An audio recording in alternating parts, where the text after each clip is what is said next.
York-Penn League schedule shined brightly upon Jamestown in the year 2001.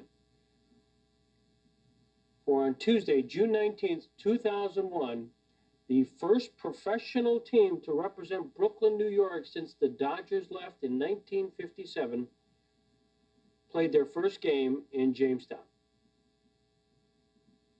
The USA Today of Tuesday, June 19th, touted the fact the boys of summer returned to Brooklyn.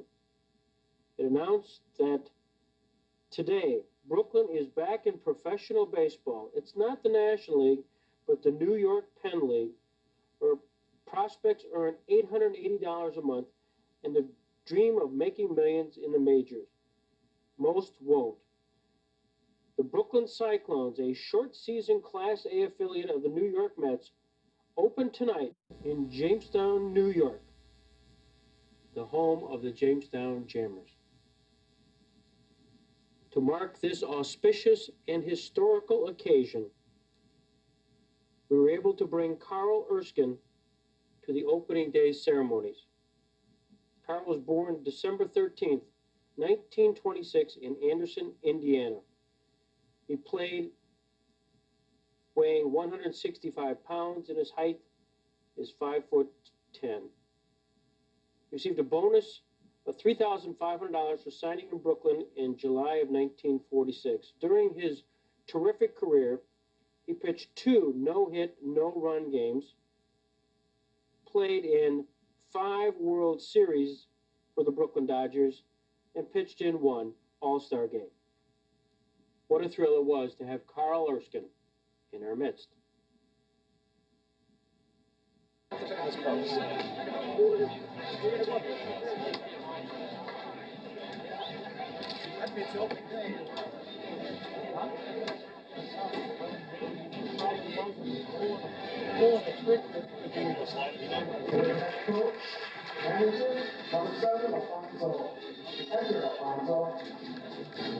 Number 20, Howard Johnson, and number 19, Bobby Harmonica.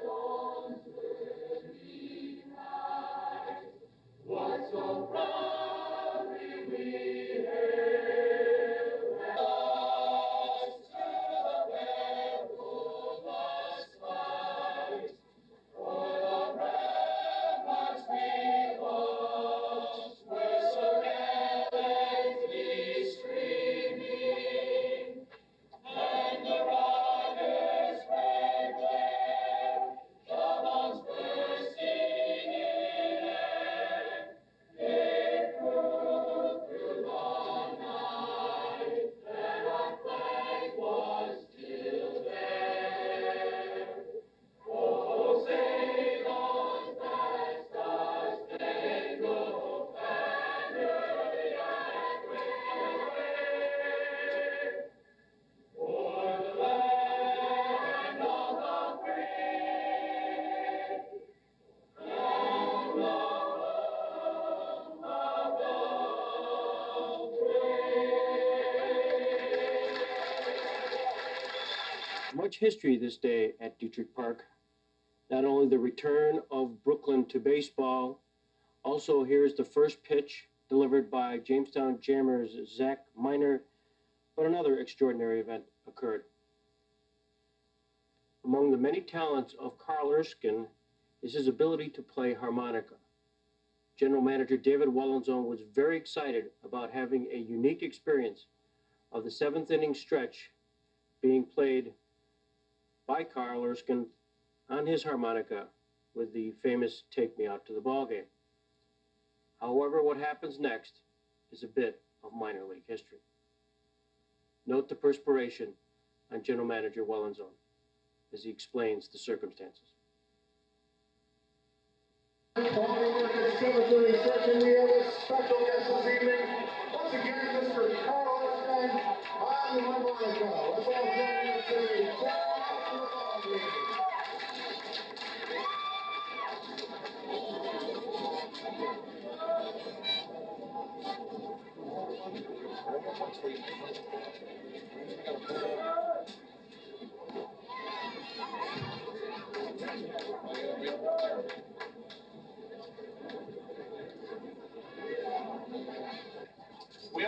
attention. The top of the eighth stretch. Everybody get up and join our friend Carl Erskine from the Brooklyn Dodgers. As he plays, take me out to the ball game.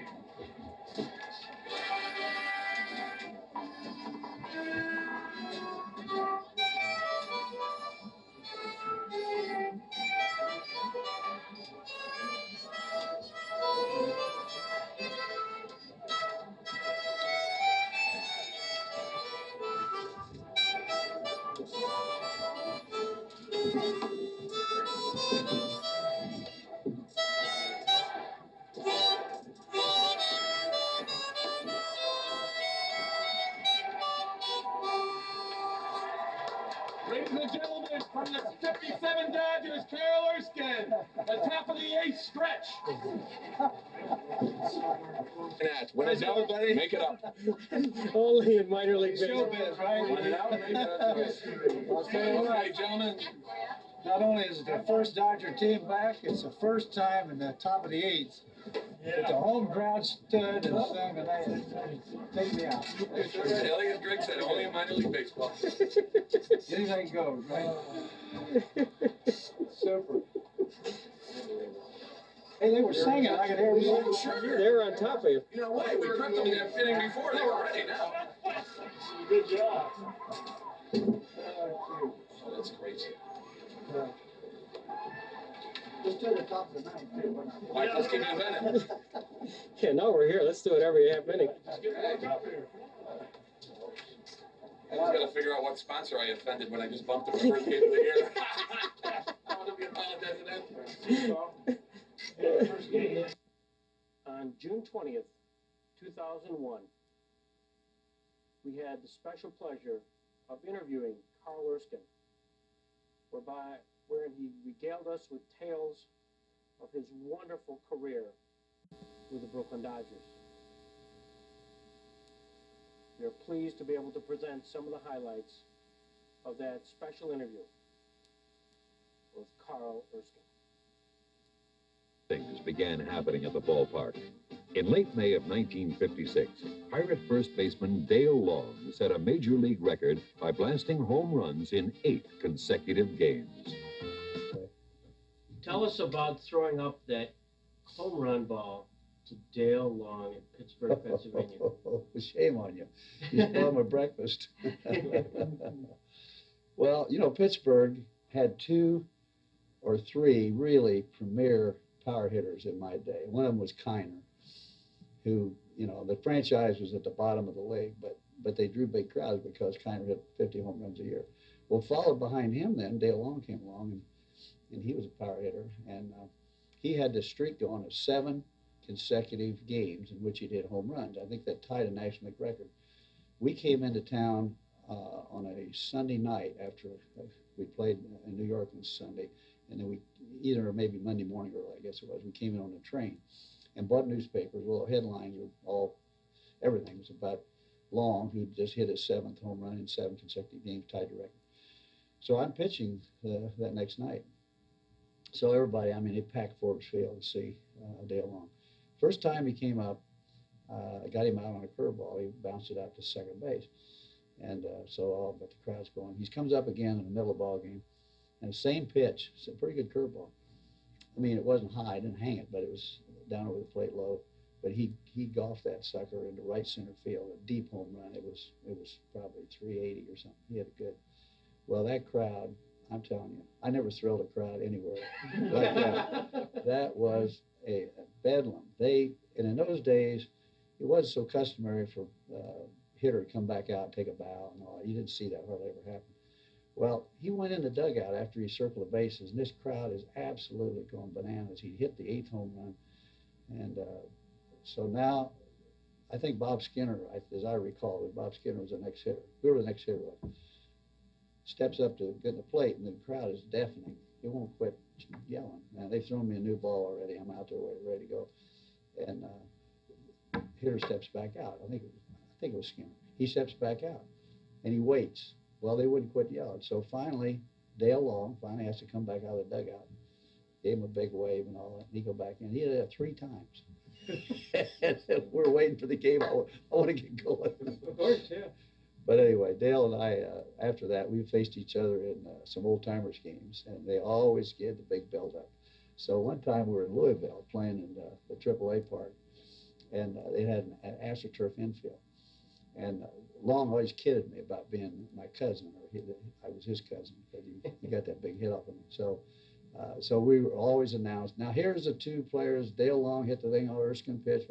So they did that again, and so I'm saying to myself, we've done this about 5 times now. I'm getting tired of this routine. You know, You hear the boil. So I'm saying to myself, I just never clowned around in baseball. I was serious about it.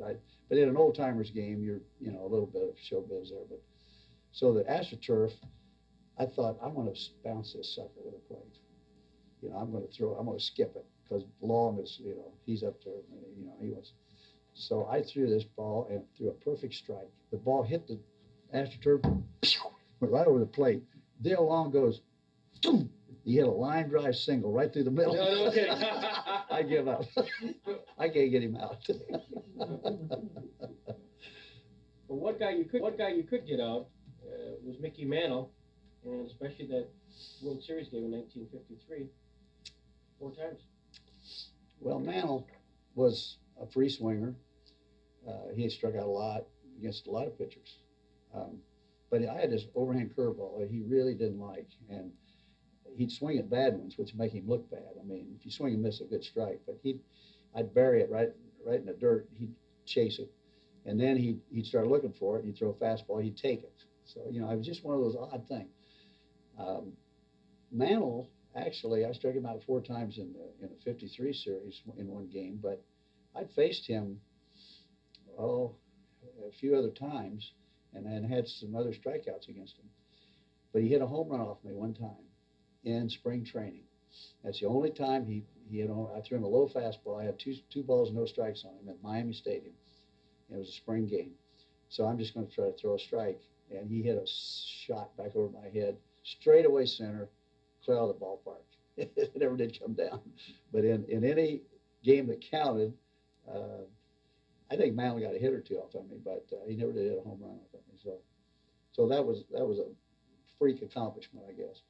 And then he used to kid me. Mantle used to kid me a lot about striking him out. But he was a free swinger, and he wasn't getting paid to choke up when he had 2 strikes, try to make contact. So he went for the upper deck with 2 strikes. And I just fortunately had a pitch he didn't like. He bunted it one time in a World Series game with 2 strikes on him. And I thought, this kid doesn't even know the count, How dumb is he? So I asked the Yankees some years later, we were in some kind of an old-timers game.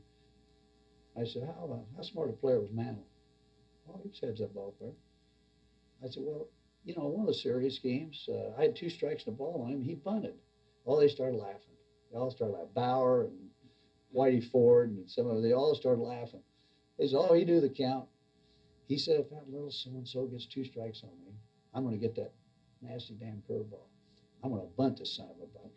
Well, to me, that's a high compliment. He did bunt it for a base hit. But I thought, well, that dummy, why would he bunt with 2 strikes when he can hit the ball over the roof? But anyway. Covers the entire 1956 season when Mickey Mantle achieved a rare triple crown in fabulous fashion. As soon as he came up to the majors in 1951, it was clear that this farm boy from Commerce, Oklahoma, was something special. Mantle had all the tools in abundance. He could run, field, throw. But most of all, he could hit. Man, could he hit. His first 5 years in New York were outstanding. And then in 1956, Mickey Mantle put on one of the finest single-season performances in Major League history. I think I built up to it, 52, I hit 353, 54. It was just like I was just getting up there, It just took me 5 years to do what they said I could do in 1951. His Triple Crown numbers from that 56 season are absolutely mind-boggling. Listen, home runs, 52, RBIs, 130, batting average, 353. I don't think there's any question that he may have been the greatest slugger of all time. I know this, there's probably never one year that one player had, like Mickey had when he won the Triple Crown, when he had over 50 home runs and hit 350 or whatever it was, and could steal bases at will and could throw and run. I don't think there's ever been a combination of sheer power and sheer speed other than Mickey Mantle. I envied him in a way where he played on so many great teams. But Mickey was one of the great players I've ever seen, and I marveled at him, and I've always said he was the best player I ever played against. All the pain and all the problems he had with his physical, his legs being a big problem, and I just marvel at a guy who could go through all that pain and still be a tremendous player. Mantle's injuries may have reduced his overall speed, but not his power at the plate. Mantle swings. There goes a long drive going to deep right field. It's soaring up high. It's going. It's going. It is gone. A home run for Mickey Mantle, and it almost went out of the ballpark.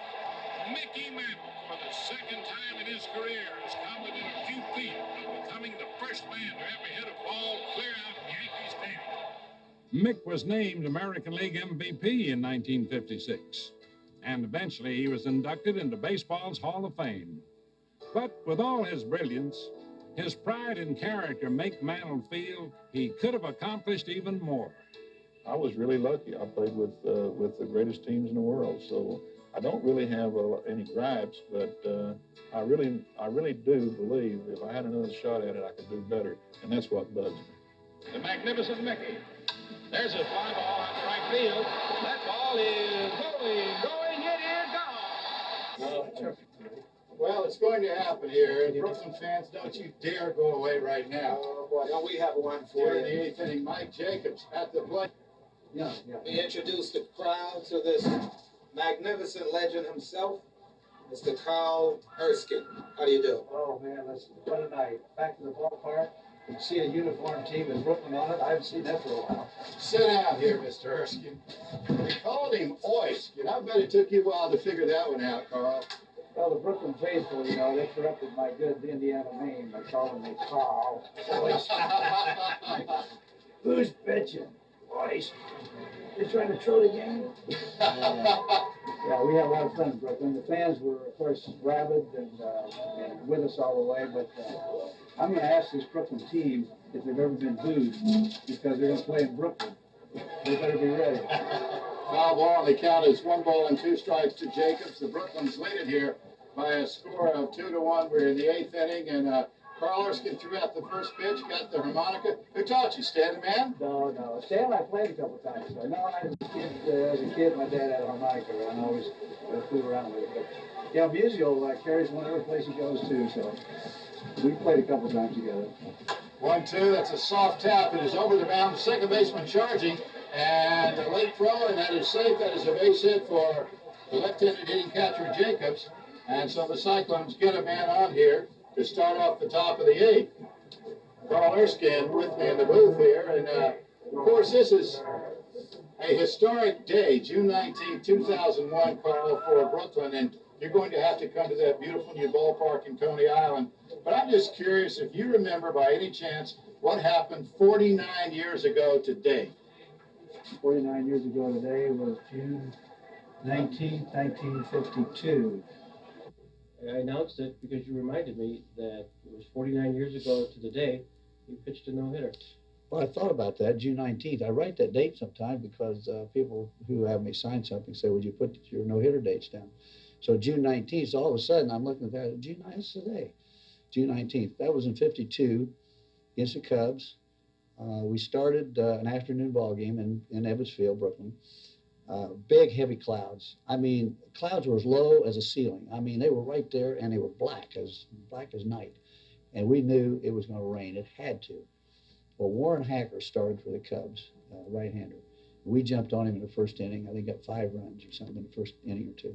So we got a 5-run lead. It's going to rain, and we just got to get 5 innings in. It's an official ball game. So, man, I'm pitching fast, trying to get the side out. And the Cubs, of course, they don't want to hurry. They're taking their time getting to the plate and all that stuff. In the 3rd inning, Willie Ramsdale was a knuckleball pitcher. He used to belong to the Dodgers. Willie the Knuck had relieved Hacker, and he was a hitter. And in haste, trying to throw strikes, I threw 4 straight fastball balls to him, didn't throw a strike. Then the range came. So we go in the clubhouse, and we had a custom.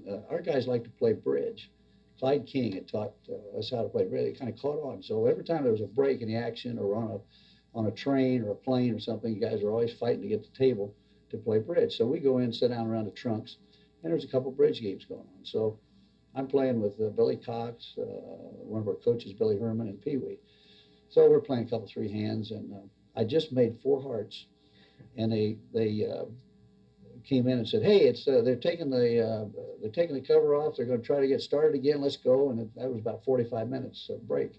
Well, I was still in my wet uniform, so I jumped up, changed clothes, put on a dry uniform, went out, re-warmed up, and finished the ball game, which there was no other base runners after we went back. So Willie Ramsdale was the only base runner, the weakest hitter in captivity. And it would have been, like a perfect game. But I said, well, Willie might have got the only hit in his life, who knows. But interestingly, there was a post-game show called Talk to the Stars. And if you, Happy Felton, if you made the post-game show a star of the game, they picked one from each team, you got $50.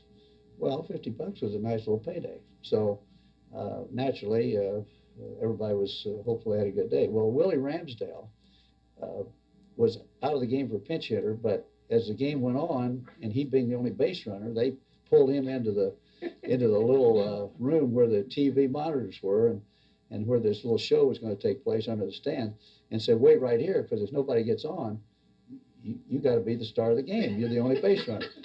So Willie, they told me, Happy Felton said, "Willie is in there pulling for me to get the side out."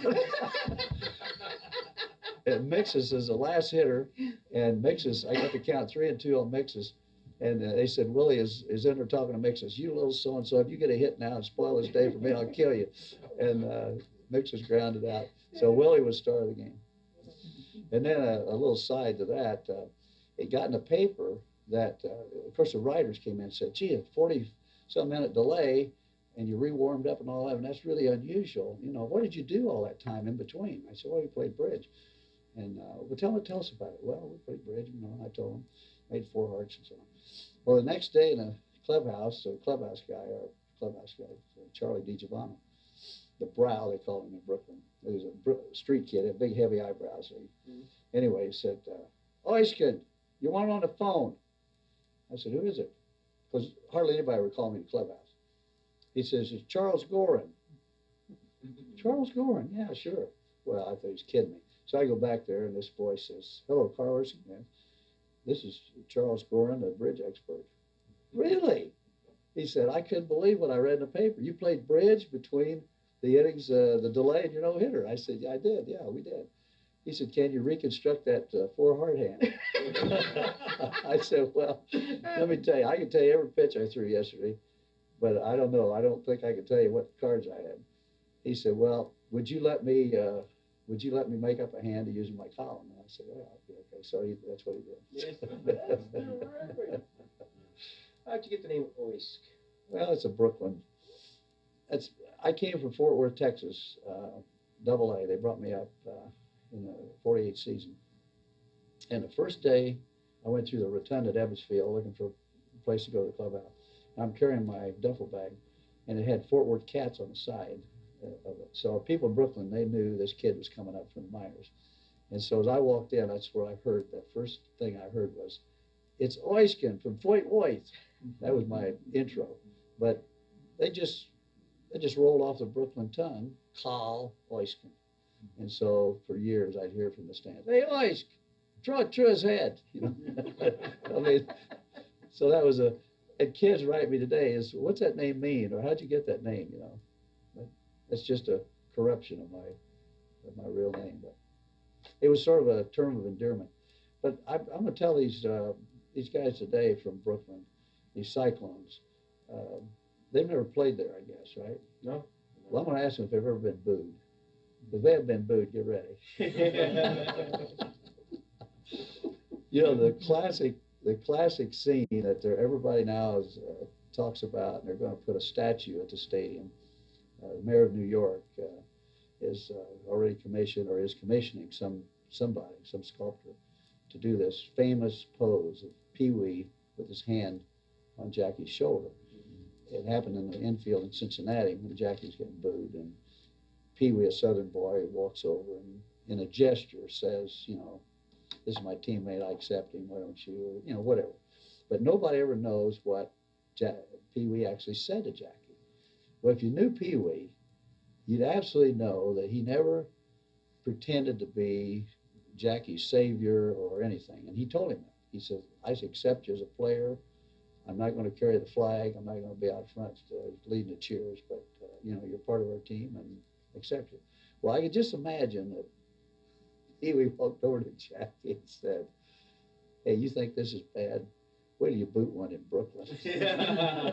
That's probably what he said. He wouldn't have said some pronouncement, you know, about, you know, we're going to get you through this, buddy, just hang with us. But that statue is now, I think, going to happen. And it will, I think, be placed at Coney Island at the site of the new stadium in Brooklyn. Until 1947, all baseball heroes had been white. The grass was green, the dirt was brown, and the players were white. And then in 1947, this man appeared on the field in Brooklyn. His name, Jackie Robinson. He hit, bunt, run, steal. He burned with a dark fire and charged the ball games. But skills alone did not make Jackie Robinson the first black in the major leagues. Branch Rickey saw something extraordinary in this man's soul. Robinson bore the burden of a pioneer. He was hit by pitches, spiked, cursed at, banned from hotels. But he refused to be defeated by these obstacles. If anything, they made him stronger. With Jack in those early years, picketing at the ballpark, the Klan picketed in Atlanta, around the hotel, threatening letters, a lot of them. Take the field, you'd be shot. We would be coming north at the time, and people would holler anything at the guy. Some of those guys were too bad. We had guys that even took a slice out of him with a spike, running to first base and spiked him. And tried to get his Achilles tendon and tried to sever that. That's how deep this was when he first started. Some of the pitchers I've heard around the league say we ought to form a place that everybody hit him at least once a game or something like that, you know. And if you remember the first 2 or 3 years, he broke a record for getting hit by pitches. The game was over. Then Jackie would go to some private home to stay and not go to the fine hotel, a major league hotel. We went to the finest restaurant that was in Alabama, and Jackie, Roy Campanella, had to have, and Don Newcomb, Don was there at that time, had to have a box lunch on the bus. Why didn't some of the white guys do something about the situation with a thing, and what could they do? We had no influence on anything except their team and on the field. We did do something. The players did do something about it. We accepted. We played with them. The foul ball went up over the dugout in Wrigley Field. In the old days, it was just an open dugout, and Jackie was the first baseman. And he went over and he leaned over and he started falling in the dugout, and he felt 2 hands holding him up, and he looked down, and it was Branca's face, and Jackie said, Branca says, nice try. And Jackie said when he trotted back to first base, he felt, hey, maybe these guys do want me. I just thank God that we were successful, because I look at it today and say, supposing we were not successful, would it happen today that black players is on every team in the National League and American League?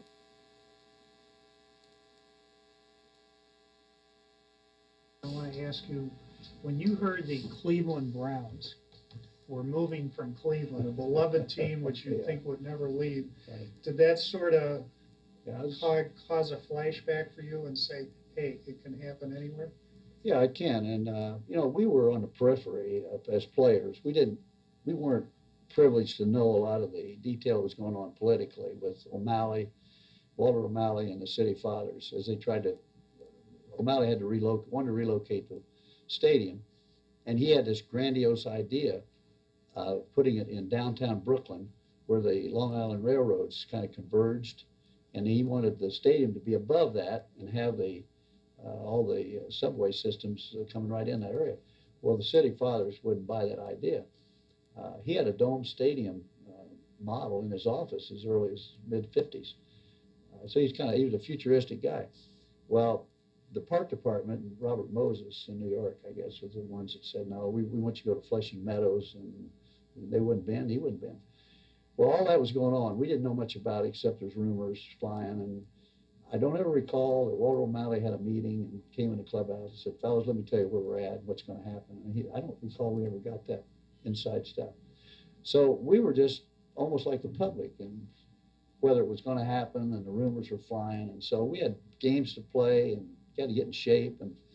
But by the time 57 rolled around, it was pretty much understood that that was going to be our last season. And so it took the edge off everything. The fans didn't come well. We didn't play very well in 57. Jackie had just retired at the end of the 56 season. We played in the World Series that year. Got beaten 7 games. But now here we are in 57, and the steam had kind of gone out of everything. So it was a very lackluster year. Then we go to spring training in 58, knowing that we're not going to go back to New York. But the spring training site was the same. Our schedule in spring was the same. Nothing seemed any different until we started north, like we would normally have started north, playing the Braves and going to Mobile and up to Atlanta, up to Nashville, and play our way north with another team. Well, that wasn't going to happen. We boarded a plane and flew directly to San Francisco to open the Major League season on the West Coast. I mean, that was strange stuff.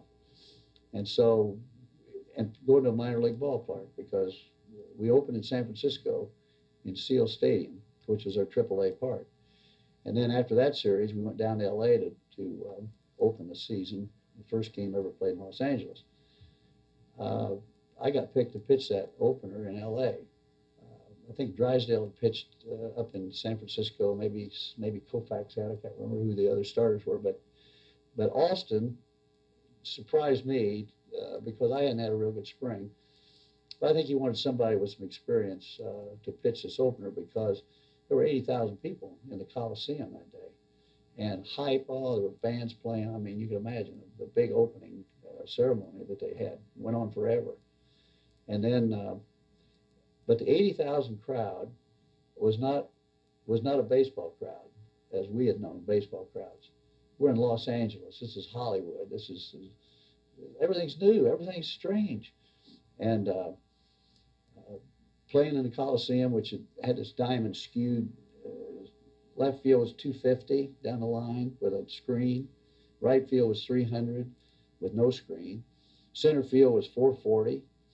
I mean, you could hit a ball hard and be caught, and you could jam a guy in the fist and be a home run. I mean, it was a strange ballpark. Well, that's how we opened.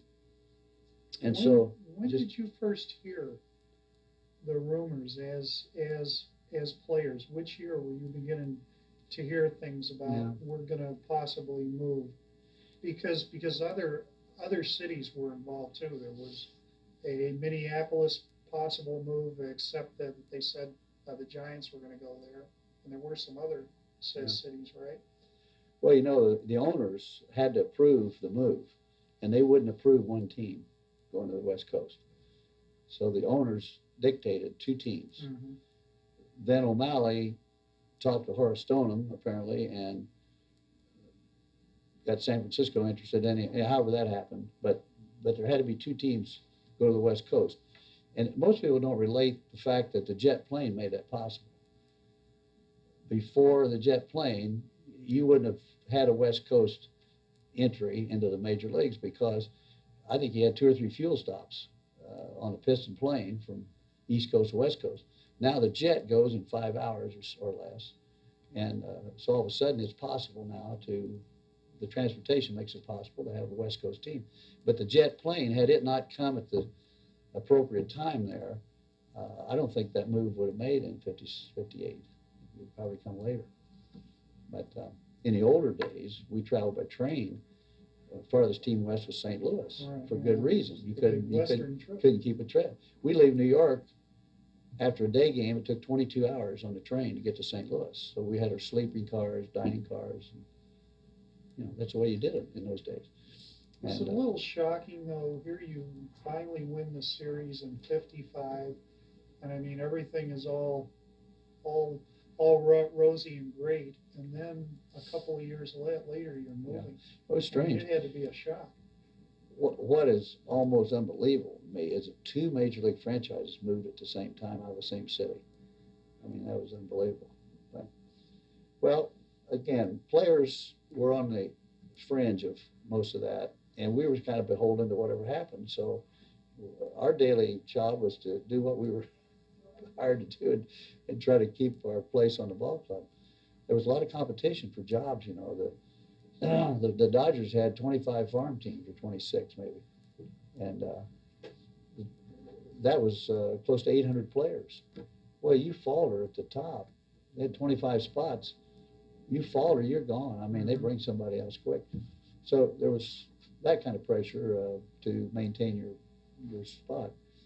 And but the players had their own problems, and we're, you know, doing our thing. But we were never asked that I know of, you know, what do you think? You know, what do you think about this idea? And O'Malley, let's face it, O'Malley was a businessman. I think he is discredited unfairly in a way in Brooklyn. He tried real hard to keep the team in Brooklyn. That was the first. The city fathers did not want the team in Brooklyn, and as you know, the Mets are located at Flushing Meadows. That's where they wanted the Dodgers to go, and O'Malley refused to do it. Now, why he had us play 10 games one year At Roosevelt at Field. Roosevelt Stadium in Jersey City, exploring other New York area places if it was going to have to go out of Brooklyn. But he wasn't going to buy going to Flushing Meadows. Then, if you were a stockholder for the Dodgers, and your man running your ball club is now going to be given 300 acres of downtown LA, right where all the freeways come together, and going to open up the city and West Coast. There's a side light to all this that at the time, I never played the stock market to any significant degree, but Walter O'Malley, I was player representative, and so Mr. O'Malley and I used to talk some about a variety of things. Anytime he'd come in his office and chit-chat about some of the things in baseball, but he was a tough businessman. But he called me one day and he said, after this was all announced, we knew we were going to LA, we knew that the deal was done. He called me and he said, Carl, this is not a tip, but I'm just going to tell you a circumstance. Horace Stoneham and I have just signed a contract with Skytron Electronics. Skytron Electronics has a patent. The patent goes on your television set, or it goes on your telephone. And you can call and get the game unscrambled on your TV set. There's no pay television yet on the West Coast. There's no TV on the West Coast yet for Major League Baseball, except one game of the week. But we have the rights for cable, what became cable eventually. We have the rights for that on the West Coast. And Skytron Electronics has the patent for this thing. Now, stock's selling for like $6 a share or something. And I'm not telling you to buy any, but, you know, and we have lots of rights within the stock for options and all this stuff. But it looks like we'll be telecasting Major League Baseball on the West Coast, pay television. Wow, how about that? Do you think that's a tip or not? Yeah. Well, would you have gone for it or not? I mean, with the man owning the team, I'm telling you, so I bought some stock on Skytron. And Skytron went its route to get this done. There was lots of resistance because of the airways and all that, of charging and all that stuff. So they got in the courts, and they kept Skytron in the courts for 20 years. And they never could get done what they had tried to do. Then along came all the other cable companies in another way that got it done, and now we got all this cable going. But and ironically, Fox bought the Dodgers, one of the biggest cable companies. What goes around comes around. The biggest cable companies in the world. Well, I still have my stock certificate. And if some collector like Greg Peterson would want to buy that, maybe I could get my money back. What's it like playing in Dread Jersey then? What did you Well, guys that was strange. think That about was another strange experience. Yeah, it had to be I strange. pitched in Roosevelt Stadium a couple times, and I remember pitching there against the Braves a couple of times. And well, again, this was a minor league ballpark, and kind of a strange thing. We take the ferry across to Staten Island and then on to Jersey City. It was just an unusual arrangement. But I think we played 10 games there total, and it was marginal. It was successful. They didn't pack the house every day, as I recall. They had good crowds. But once you played there, did the team then begin to think, hey, something is going to happen? No, the team knew something was happening. We knew Ebbets Field's days were numbered. We knew that. But beyond that, it was all speculation. And you can imagine how the rumors would be flying with that. And we knew nothing about the West Coast and nothing about the deal that was being proposed. So we were pretty much in the dark on it. You guys... Other players were traded or retired. And then the final blow. Walter O'Malley, who had taken full control of the team from his partner Branch Rickey, deserted Ebbets Field, Brooklyn, and the devoted fans. With the blink of an eye, the era was over. Jackie Robinson Brooklyn Dodgers were just a legend.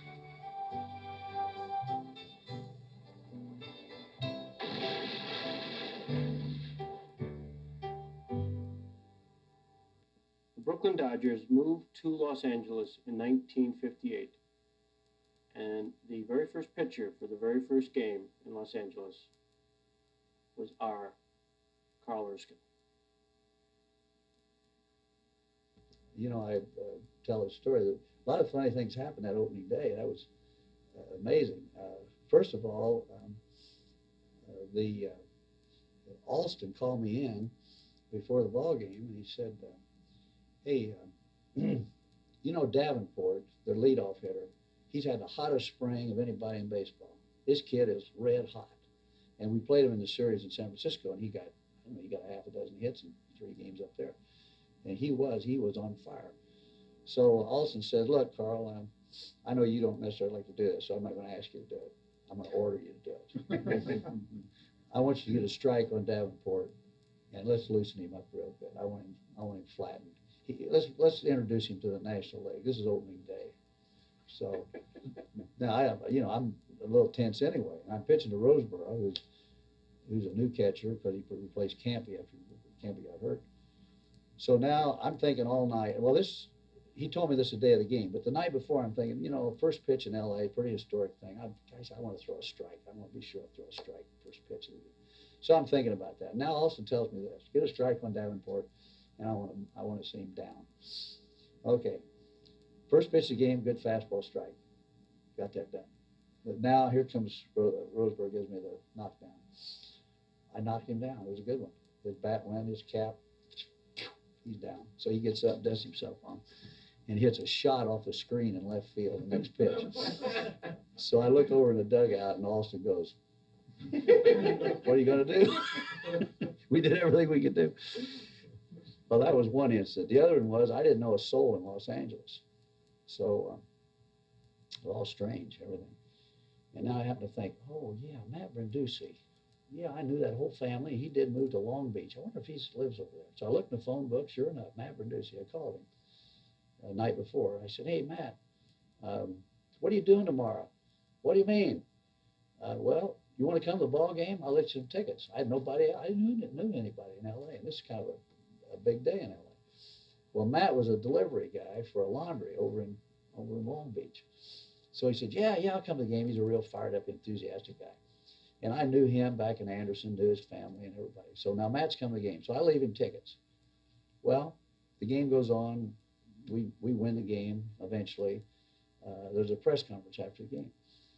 So a lot of the press and the media are new to Walt, or to all of us, because we didn't know everybody. And so the security was probably a little shaky and all that. Anyway, this press conference is held in one of the rooms there in the stadium. So Walt's handling the questions, and 2 or 3, and then his voice in the back says, Mr. Alston, Erskine pitched great today, didn't he? I said, yeah. I said, Carl pitched a good ball game. A few more questions, and his voice in the back says, Mr. Alston, Erskine's been one of your best pitchers for years, hasn't he? And Walt said, well, Carl's been a productive pitcher. And well, a few more questions now that you've got it back. Mr. Alston, would you say Erskine is your ace? Well, Walt turned to Lee Scott, our traveling secretary, and says, who the hell is that? Well, it was Matt Branducci. My pass for the day. And somehow he got into the press conference. And since my mother wasn't there, he was doing a good job. What did you feel like about to move out there yourself? Were you upset about it, or did you look at it, hey, here's something new, let's see what Well, happens? it was even different than that. If you look at our roster and you take the nucleus of that team, Reese, Robinson was gone by then, Campy was gone by then, Hodges was still playing, Duke Snyder was still playing, Ferrillo was still playing. Those were the nucleus guys of the team. Newcomb and myself was the carryover pitchers. Padres was a younger pitcher. Preacher Rowe by that time had retired. Now, Drysdale was a new young pitcher, came to us like in '56. Koufax had joined us in '55, both young guys. There was an altogether different feeling about that move. We'd had our best years already behind us. These guys were right on the brink of their best years. And so there was two different feelings. It was tough for some of us to go out in LA and kind of reprove ourselves. I was toward the end of my career, and I'd had lots of arm trouble. So that's what bothered me the most. And I played 1 year too long. I was going to retire in '58, the end of '58, and went to spring training in '59 was saying, if I don't have a good spring, my arm is not there. I can't, I'm struggling. But I throw batting practice in Drysdale, and some of the guys say, oh man, you had good stuff, Carl, you can't quit. Oh, your curveball's great. No, you can't. Well, I'd say, okay, hang on. But I pitched into the '59 season really I didn't have the capability of really pitching well. And I finally retired mid-season in '59. So we were, and Pee-wee struggled a little bit in LA. Played some, but he just wasn't himself. He was well past his mid-30s, Pee-wee at that time, and had played a lot of innings. Ferrillo, he finally was released, left the game very bitter because he thought he got a bad deal. Hodges was still fairly productive, had a good series in the '59 series. We beat the White Sox. Duke was still hanging around, but he was toward the end of his career also. He was better platooned and used as a pinch hitter and some of that stuff. And Newcomb got traded to Cincinnati, and that was the changing of the guard. Mid-year in '59, we were in 5th place and not playing very well, and they were going to have to do something with the club. So I voluntarily retired and stayed on as a coach. They brought up Roger Craig, who replaced me. Roger won 11 games to balance the season. That was an excellent move on my part. That's why I helped the club. I got out of the way. And Roger came in and pitched very well. But that's when they brought up Maury Wills and Larry Sherry, Frank Howard, and that was a changing of the guard right there. And that team, that new team that was in the minors when the season started, won the World Series against the White Sox. And so that was the transition time. But then Drysdale and Koufax went on to have some of their best years. And so it came to us in different ways, but it was tougher for most of us who'd had our good seasons already in Brooklyn, but to go to LA and be very productive. The only time in 14 years with the Dodgers that I finished in 2nd division was in '58. We finished 7th. We'd never been out of first, second. I think we finished 3rd one time in '48 maybe, but everything else was 1st or 2nd until '58. You think that's why it was the move and all the change and all that, plus players' careers were ending and starting, or was it the move a lot too? We didn't play well in '57. The signs were beginning to show of slowing down, and Jackie gone, Campanella hurt that winter, and our whole picture changed dramatically. But about the third or fourth pitch, Campy was a marvelous catcher, and he had great savvy, and he made it really easy for pitchers. And one of the small things that he could do was he'd catch the ball and he'd give it back to you right here. You never jumped and reached and fought. He just had this nice little delivery back to you. And just made it easy because you're thinking about the next pitch and the ball's back. It's just automatic. Well, Roseboro now is catching me in this opener. And he's a young guy, got a good arm. Threw right from here. Well, he's so pumped up this opening game. The first pitch I threw, when he returned it to me, almost hit me in the face. He threw that thing back like a bullet, you know. So after he did that about 4 or 5 times, and John's eyes were this big, I called time. I walked down, I called him out, and we had a little conference there. I said, hey, John, the catcher is not supposed to throw harder than the pitcher. He said, what do you mean? What do you mean? I said, John, just give me the ball back. Don't knock me down with it. But he was so fired up. But see, opening night last night, there's extra energy in those games. And I heard a couple of kids interview the young players on TV last night when I went back to the room. And they were talking about that. Said, it was a little tense. It was opening night. And we got that out of the way now. And that's true. An opening is different. It's just first everything. You've been through all the practice. You've done all the things. This is the moment now. Now everything counts. And so there's a little different chemistry. In that season of '58, you said the fans that were there were not the real fans at the start. When did it begin to turn around, or did it ever, like about the middle of the year? Did you see the core real fans were there rather than the people just out to see what's there? Well, winning, whether you say winning's everything or nothing, whatever, but winning puts a different spin on the whole picture. When we got through the '58 season, it was pretty mediocre. And by our standards, it was a poor season. So in '59, we started the same way we finished in '58, not very, just playing mediocre. But once this new blood started to flow, and now one of the things O'Malley did was very offensive to some of the Brooklyn players. He wanted no identity connected with the Brooklyn era. Never mentioned bums, never mentioned Brooklyn, never everything, and in a sense, that's what corporations do today. When they acquire somebody, they don't want the old logos, they don't want the old things. So Jackie Robinson was very offended by the fact that the Dodgers never invited us back to some of the old-timer schemes for several years. And then the Angels came into being, and they invited the Brooklyn Dodger team out to an Angels old-timers game one time. Well, I remember Jackie at the dinner, he blasted O'Malley and the Dodgers. I said they're ungrateful bunch of whelps. They never hadn't had us back. Took an American League team to get us to come back to L.A. I mean, he really blasted them. But the reason was they wanted no identity in the beginning with that. So they wanted to establish the Los Angeles Dodgers. The greatest asset they had was not on the field. It was in the broadcast booth. Vince Scully. Vince sold Dodger baseball to Southern California. Plus, '59, they won a World Championship, which that's pretty rare. Come from 7th place one year and win it the next year. So they now had a World Series ring. They had a banner in the field. They had a new stadium after 3 years. I think we played 3 years in the Coliseum while Dodger Stadium was being built. And so all that took some time to develop. And then as time, they began to get their own identity. And then the fans, of course, responded remarkably well.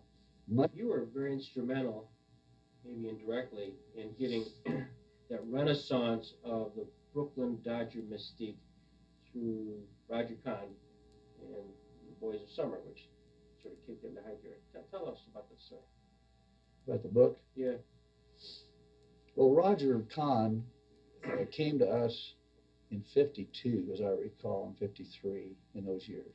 At least that's what he wrote about. That's the Boys of Summer book is kind of a snapshot of that team in those 2 years. And missed in the Boys of Summer is Don Newcomb, who was in the service. And Nuke was very much a part of the Boys of Summer. But when Roger wrote the book, his chapter isn't there because he wasn't there at that time. It's kind of too bad because it kind of leaves Nuke on the fringe, but Nuke was a part of that. Well, Roger was more of a literary bent than some of the guys on the beat, the sports writers. And so he always kind of had a romance view of the team. Some of the guys thought he was not the appropriate one to write the book because he was kind of a come lately and didn't stay with us all that long. And, but he had this feeling about the personalities. And he had this neat idea that to go back and visit this team 25 or 30 years after their playing days and see what happened to these guys and how they handled it. So that's what he did. And he hocked his car, and he was a poor sports writer. He hadn't made much success yet. He was working for a couple newspapers in New York. But he got this book together, or tried to, and he came and visited each one of us where we lived. And he spent 2 days with me. He pulled up in front of my house in Anderson, Indiana. He got out, and he handed me this nice package, had a big bow on it. And he's giving me a gift. What's this, Roger? He said, open it. I opened it. It was a bottle of scotch. He knew I didn't drink, so he brought his own. So he knew he'd have a bottle of scotch for 2 days while he stayed with me. Anyway, so he stayed, and we talked, and he wrote, and then he left. And then he would call me during the course of writing, and he'd send me some of the galley copies. And he said, Carl, read that and see, is that the way that happened? And is that accurate? And so on. So I'd call him back, and we'd talk. And then I saw this bad language in there, all these four-letter words, you know. And remember, this was in the early 70s.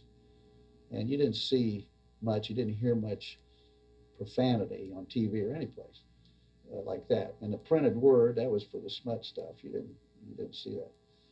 Well, here's this four-letter word all over the place. And so I said, Roger, good night. You know, how am I going to give this book to kids who get all that bad language in there? He said, well, you were in a clubhouse. Is that accurate or not? I said, no. If you put it that way, you don't have enough in there. Because a clubhouse. But when you hear the word and you hear who says the words, it's different than you see it printed black, you know, right there. But anyway, he said, well, you know, they've been looking at this at some of the publishers. They have no objection to it. So he said, you know, that's just the way it was. So he left it in. Anyway, along the way then, we went to a dinner in New York. The Benet Brith or somebody had a big deal, and they invited some of the former Dodgers back, black tie event. So I was invited. So I went. Duke Snyder was there, and several of us. After the banquet, Roger Kahn was there. He looked me up, and he said, I got to talk. Let's get out of here. Come on. So we go to Toots Shor's restaurant. And he starts pouring his heart out that he can't finish the book. He said, I'm dry, I'm broke. I've written this stuff. I don't know who's going to read it. And he just was crying the blues, boy. I didn't know what to say to him. And he's drinking again. He's drinking scotch. And he's drinking lots of it. So we stayed there for a long time, and he's just pouring his heart out. And I'm trying to be encouraging, but I didn't know really what to say to him. Guys are counting on you now, Roger. You took lots of time. You went all over the country. You got to finish it. Well, it didn't faze him. So finally, I thought about Dick Young. Dick Young was with the Daily News, and he was really a beat writer that was identified with us. He grew up with us. And so I said to Roger, how'd you like to wake up in the morning and find out that Dick Young had written your book? Boy, that hit him hard. I mean, that got through.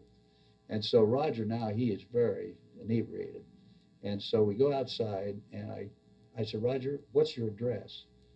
You tell it to me. So I wrote it out, and I gave it to a cab driver and got him. I said, don't dump him out on the street. Make sure he gets through the door of this address, and sent Roger home. He went home and finished his book, which, now we know became a real piece of baseball literature. But I was always reading various things. I read this Robert Service, is an American poet. He's got a poem called My Masterpiece, and it's about good intentions.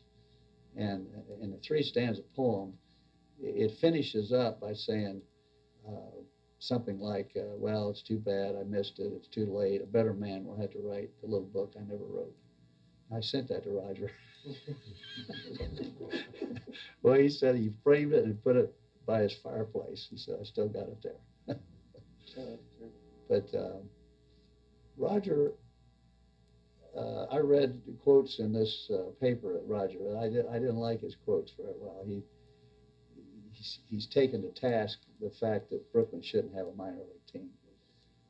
That's not real appropriate to me. I mean, but Roger wants to be on the cutting edge. You know, he doesn't want to say like you can predict what he's going to say next. But I didn't think that was all that appropriate. Tell us about your performance last night at the 8th inning. Oh, shoot. Let me tell you something. I never played the harmonica in public a whole lot until kind of recently. But, well, I went down to do the thing, and I'd never played for people to sing, take me out to Ballgame either. So I'm a little uptight, a little nervous how to get this started. Then when he couldn't get the mic on, my heart was beating fast. And I said, what am I going to do? How's he going to do this? And finally he said, we're going to have to do it a cappella. I said, well, you can't do it with a harmonica in a big stadium. But anyway, so then somebody said, let's go upstairs and do it. And which made sense. I mean, I was thinking the same thing. Got a mic up there, let's go up there. But we couldn't do it without holding the game up. So Jamestown will be in the record book forever as having an 8th inning stretch. Pat Doherty would have been having a fit. Yeah. 7:30 section, we have a special guest this evening. Once again, Mr. Carl Erskine on the harmonica. Let's all join in and say, "Carl to the ballgame."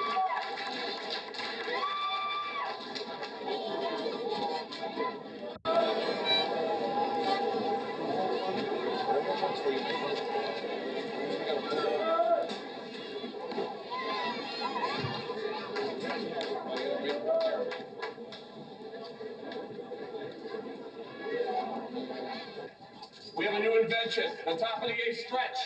Everybody get up and join our friend Carl Erskine from the Brooklyn Dodgers.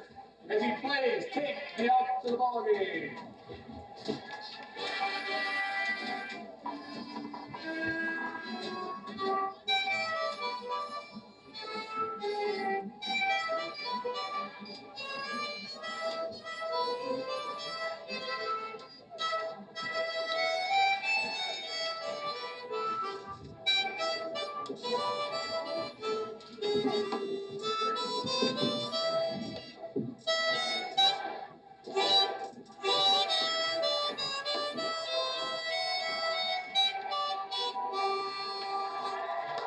Ladies and gentlemen, from the 57 Dodgers, Carl Erskine, the top of the 8th stretch.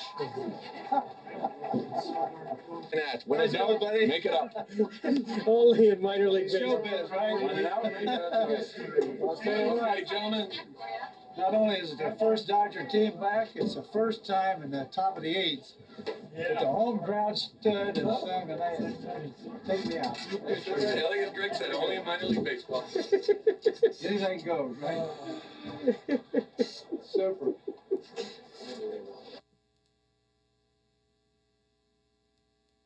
Your book, which is a terrific read, how you folks were in the bullpen at Ebbets Field. You used a towel for advantage. Right. Explain how that worked. Well, you know, one of the reasons pitchers did not like Ebbets Field, it wasn't so much that the right field fence was 297, which is short, and that the power alley in right field was 318, and the scoreboard said inside the park, and they rained balls off of that like crazy. But there was no foul territory in Ebbets Field, very little. So you hit a pop, get a good hitter to hit a pop fly, that in some of these big stadiums, you got plenty of room to go and catch a thing. In Ebbets Field, it'd be 8 rows in. So it was tough. But down the right field line, the foul line ran, of course, to the fence, and the edge of the stands went on an angle toward the right field fence. And down at where they almost converged, there was a very small area. And that's where the bullpen was. And the bench for the bullpen was up against the fence, so we were facing the field. Well, the guy that sat on the end of the bench sat right by the foul line. It's right here. And then this wall goes up, it's cement up, angling like this, up about 10 or 12 feet. Then it straightens and goes up another few feet. Then above that is chicken wire. It goes up till there's about a 30-foot screen up there. So a ball hit the right field, if it hits the concrete on the angle, it's going to go one way. If it hits the flat, it's going to go another. If it hits the screen, it's going to drop straight. Well, the guy sitting in this seat right here, he can see that real easy. And he can see the outfielder, where the outfielder is going to have a chance to catch it or whether it's going to hit above his head. So the rule was, the guy that sits in this seat has a towel, a white towel. You got to have it on your lap all the time. Men on base for the Dodgers, less than 2 outs. Gets a man on first, less than 2 outs. Batter hits a fly ball, and nobody on the infield or the base runner can tell, is this going to hit the wall? Is it going to be above him, or is he going to catch it? Well, this guy can see it real easy. It's going to be above his head. We scored a lot of runs from first base on that. Now, I never heard an opposing team ever object to that. Now, they were on the other side bullpen. No chance to do the same thing. There was no wall or no nothing like that. But the guy that sat in this seat, he had to be on his toes because, and he'd get chewed out royally if he didn't perform that anecdote there. Yeah, we used to score those runs from first base. Perfect segue to the next question, and both deal with the New York Giants in 1951. One is, there was a huge article in the Wall Street Journal regarding the Giants' ability to steal signs, especially during that 1951 comeback, and that maybe gave them an advantage, perhaps an unfair advantage. Did it happen, and what was your feeling when you read that article? If you read my little book, there's a story in there about that game in which Thompson hit the shot heard around the world. And I just made reference in there that there was always a suspect that the Giants had stole the signs. And mostly that was always, that cry always came from the Dodger fans or the Dodger players. You never heard a Giant ever admit it. Right after that came this Wall Street Journal article when Sal Evars and even Bobby Thompson admitted, yeah, we had a telescope in center field, a buzzer rigged up, and we could see the signs and we could give the sign. Now, Branca, class gentleman, was the pitcher, you know, that threw the infamous home run. Ralph always privately, I never heard him say this publicly, he always cussed and said, no, it's dirty, no good, they stole the signs, you know. But he always followed that by saying, but, you know, you still have to hit the ball, I mean, even if you know it's coming. So he never made, he was never a crybaby about that. But it's true. Now, Willie Mays, I've been to some functions with Willie Mays, and Willie used to come over to me and he'd say, hey, Carl, we got your signs, buddy. And I just thought he was needling me, you know. But now it comes out that, yeah, they had a... So now, is that illegal or not? I mean, there's no rule broken. I don't think there's an ordinance in New York that says you can't have a telescope in the ballpark. And so it's kind of an ethical thing, you know. Is that fair to use? But it's, you know, we stole signs, but we did it more the conventional way. But I mean, nobody thought about putting a guy on a scoreboard for us. We might have done it. I don't know. But you know, it wasn't like it was breaking. It was more like, hey, that's not fair. But at the same time, if the catcher doesn't conceal his signs properly, the first base coach will steal them. Or if the guy's on second base, you got to have signs that decoy a lot, because the guy on second base, a base runner, can see the catcher's sign. And so you're always looking for ways to steal signs. And a pitcher gives away sometimes what he's going to throw away if he can read the ball, see how he holds it. So that's going on all the time. So this was a little piece of kind of mystique that happened in that famous game.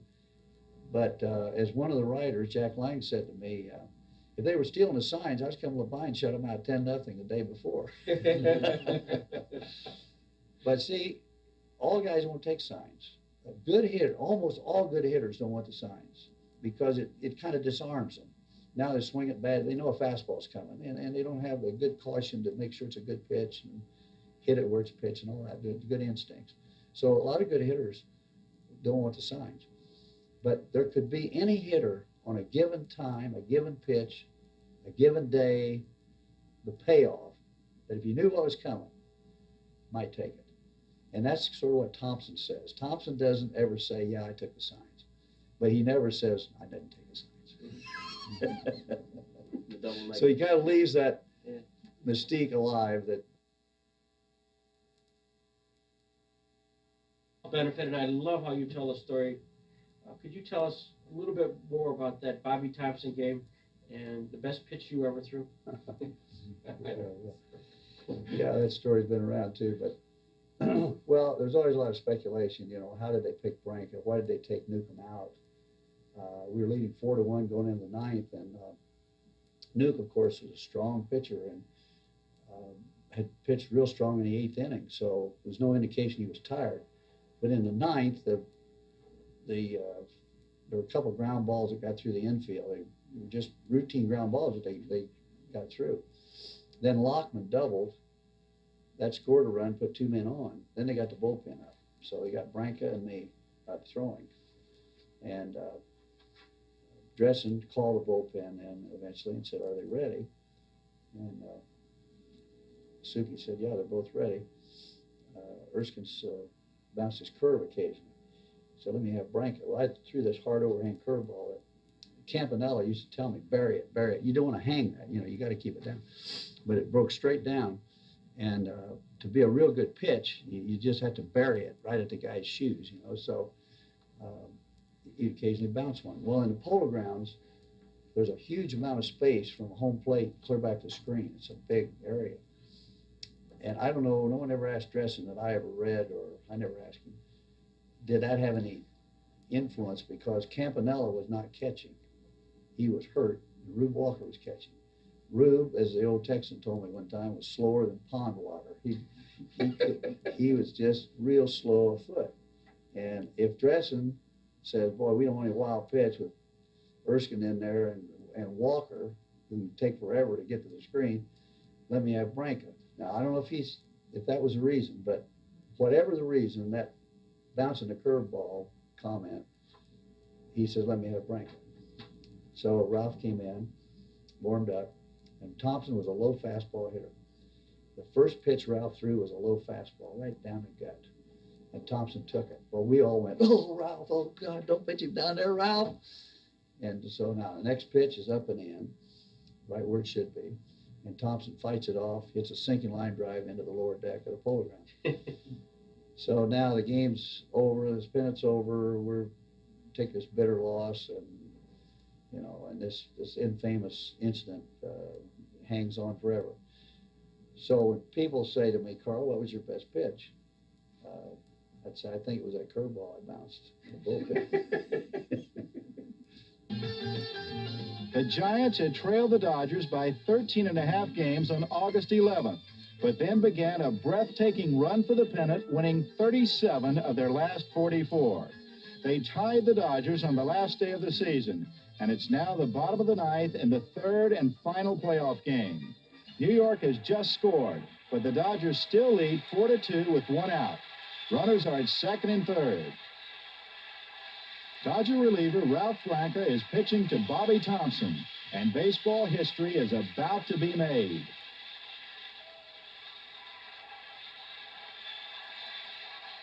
Here's how Giant broadcaster Russ Hodges described the action.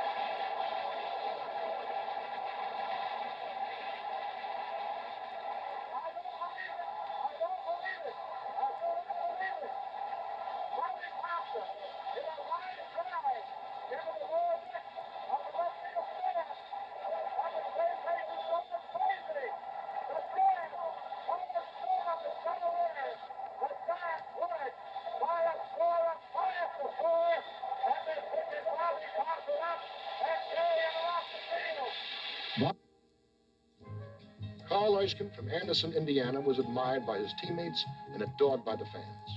Erskine pitched 2 no-hitters, won 20 games in 1953, and set a record by striking out 14 Yankees in 1 game of the 1953 World Series. And he was blessed with the name that best suited the unique Brooklynese tongue. Ersk. Hey, Ersk. We're with you, Ersk. Okay, there you go.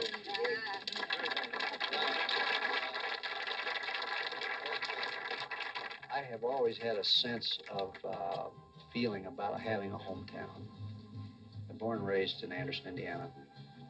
I've always been proud of that. In fact, around the National League, guys would often say, "Hi, Anderson." As I've been more active in the bank, then I've become more active in board relationships with St. John's Medical Center, Anderson College, YMCA, and those things. I don't exactly feel that I owe somebody something, and yet there's a debt of gratitude in there someplace that comes back to me because this town's been very supportive of me. My dad get home from work at 3:30, 4 o'clock, and he'd walk home from the plant, get out the ball gloves, and I can recall one particular instant where Dad found a book on pitching. So he's going to teach me some techniques out of pitching. We're in the living room of our house, and my dad has the book in this hand and the ball in this hand. He's talking to me about pitching. And he says, "Now here's the way you throw a curveball. And you hold it thus, and you reach back thus, and you cock the wrist thus." And he is very into what he's doing. And he says, "And you rotate it out and over your hand this way." And when he made that motion, he actually released the ball, which bounced through a doorway into the dining room, into a china cupboard, broke the china cupboard door, the glass, dishes. Gee, but my dad very calmly said, "Gee, that one of the best breaks I ever got on a ball." That's how I learned to throw my overhand curveball.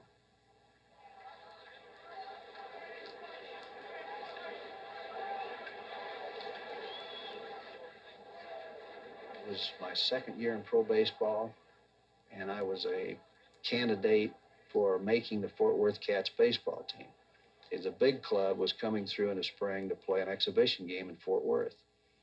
And I pitched that afternoon, and as I recall, I pitched 3 innings, and must have pitched fairly well. I think I struck out a couple people, but after the game, of all people, Jackie Robinson looked me up after the game. He came across the field, and he said, "Hey, young man, I almost want to tell you something. You won't be long for this league. You're going to be with us very soon. You just count on it." Boy, what a boost that was for me. I'm barely 19. Well, I guess I'm 20 by this time. And to have somebody off the big club, but here Jackie Robinson came across to say this to me. Later that summer, I won 15 by mid-July in Fort Worth. And I joined the team in Pittsburgh. Walked into Shenley, from the Shenley Hotel, walked over to the ballpark at Old Forbes Field. Didn't know anybody, had my little duffel bag, went in, looked for a locker, scared to death. The first guy over to my locker was Jackie Robinson. He smiled at me, he put out his hand, and he said, "What did I tell you? You couldn't miss." You know, Carl never pitched a game that he didn't have a sore arm. He had a knot in the back of his shoulder about the size of a golf ball. He pitched a no-hitter one time against the Giants when he could, the night before or the couple days before, he could hardly raise his arm. Not too many pitchers could throw overhand curveballs like Carl Erskine. He had one of the best changeups off of his fastball that I was ever able to see off of any pitcher. And Erskine could throw hard. Campy. If I was ever in love with anybody, it'd be Campanella.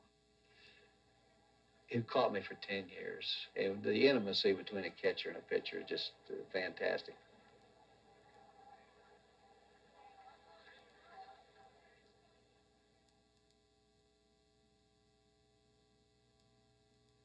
I knew Roy had been paralyzed and didn't know how bad. Walked to the door of the room. The family had left, or at least excused themselves. So Roy and I were there together, only just the two of us. I was the first teammate Roy saw, and I didn't think about that. But when he saw me, I think he saw the whole ball club, because he began to cry.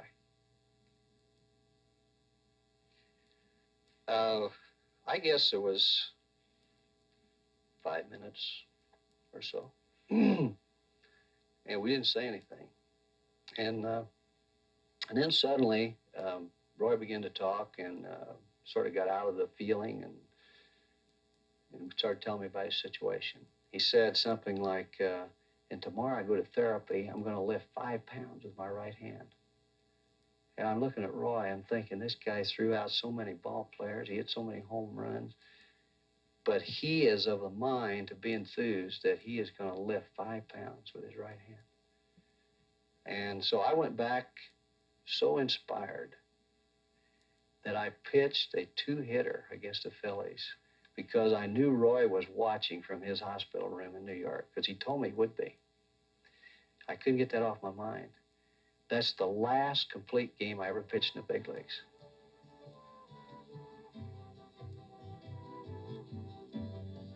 Betty and I had always had an unwritten feeling, I guess, that once the game was over for me as a player, that we would come back to our hometown. But there wasn't that much opportunity in Anderson, Indiana. So the opportunities came to me, some in broadcasting, and one with the Van Heusen Shirt Company in New York. Right in the middle of searching for a house in New York or thinking about the move, our 4th child, Jimmy, was born. And I came home for that.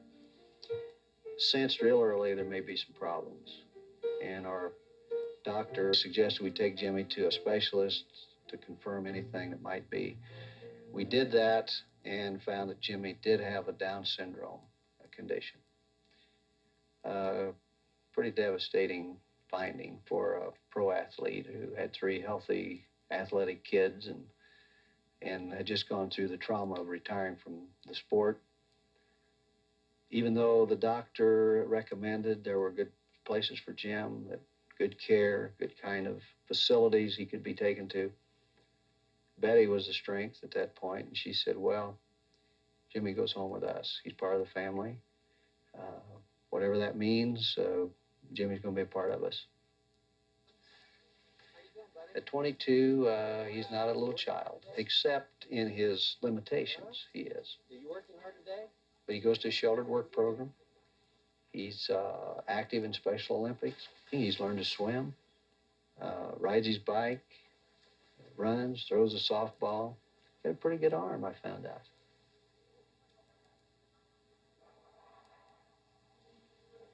There's so much normal about a handicapped person.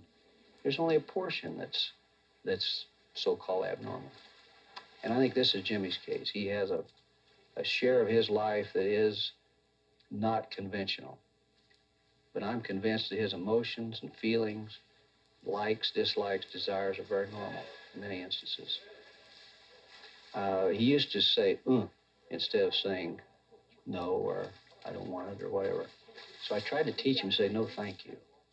And I thought he could do that. But I'm going to stay with him. I'm going to teach him to say no, thank you. But he would never respond. He'd only say, One day he ran away next door to our neighbors and set off the alarm in her house, which she had an alarm system. Police came down, very embarrassing for Betty. And she said, if he ever does that again, Carl, you're going to have to really lay it on him. So I told him, you're going to get spanked, Jimmy, if you ever do that again. He did it again a few days later. So I came home, Betty told me, said, you've got to give him a spanking. I said, okay, Jim, let's go. I took him upstairs, took his pants down, ready to lay it on him good. He looked at me. He said, no, thank you. I knew that little booger, he understands. He knows what's going on. He has a real handhold on life. He just does it his own way. Jim did real well. Wait. Got it. Got it. Got it.